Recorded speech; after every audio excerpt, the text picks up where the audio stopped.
Avec cette acquisition du numéro 1 mondial des cartes SIM, le groupe d'électronique se classera parmi les 3 principaux acteurs du marché de la sécurité numérique. C'est un pas de géant que vient de franchir Thales, doublé d'un beau coup stratégique réalisé aux dépens de son rival Atos. Ce dimanche, le groupe technologique français a annoncé l'acquisition du numéro 1 mondial des cartes SIM Gemalto, dans le but de créer un leader mondial de la sécurité informatique, secteur en plein essor. Cet accord de rapprochement valorise Gemalto à environ 4,8 milliards d'euros, en offrant 51 € pour chacune de ses actions, et laisse sur le bord de la route le groupe Atos dont l'offre à 46 € par action se montait à 4,3 milliards d'euros au total.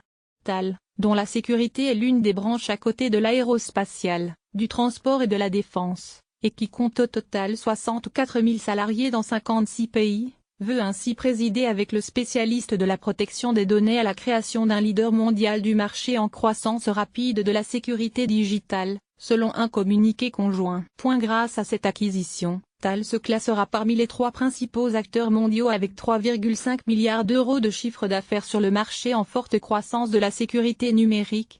Le groupe aura recours pour ce rachat à un financement bancaire de 4 milliards d'euros et précise à l'attention de ses actionnaires qu'il ne modifiera pas sa politique de dividendes.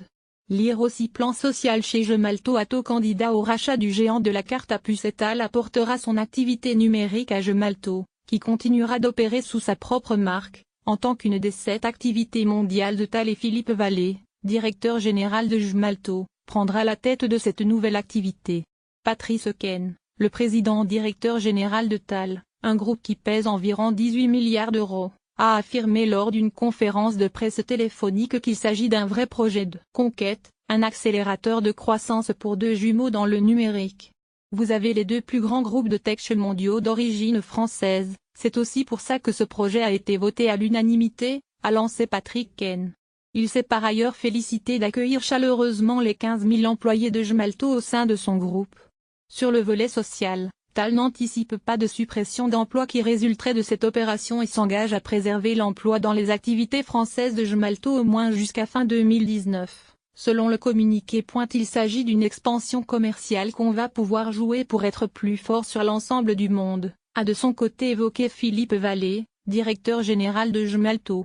Nous sommes en train de travailler sur la transition du modèle de connexion des opérateurs 5e, la nouvelle SIM embarquée, ou eSIM, pour les opérateurs mobiles qui ont besoin de connecter de plus en plus d'objets, a-t-il assuré. Une carte SIM embarquée est une puce reprogrammable disponible en plusieurs formes et tailles. Elle reste dans l'appareil même lorsque l'utilisateur change d'opérateur. Un autre acheteur pourrait encore se faire connaître pour empêcher la fusion de Gemalto et de Thales, dont la réalisation est prévue au second semestre 2018, mais le surcoût serait élevé.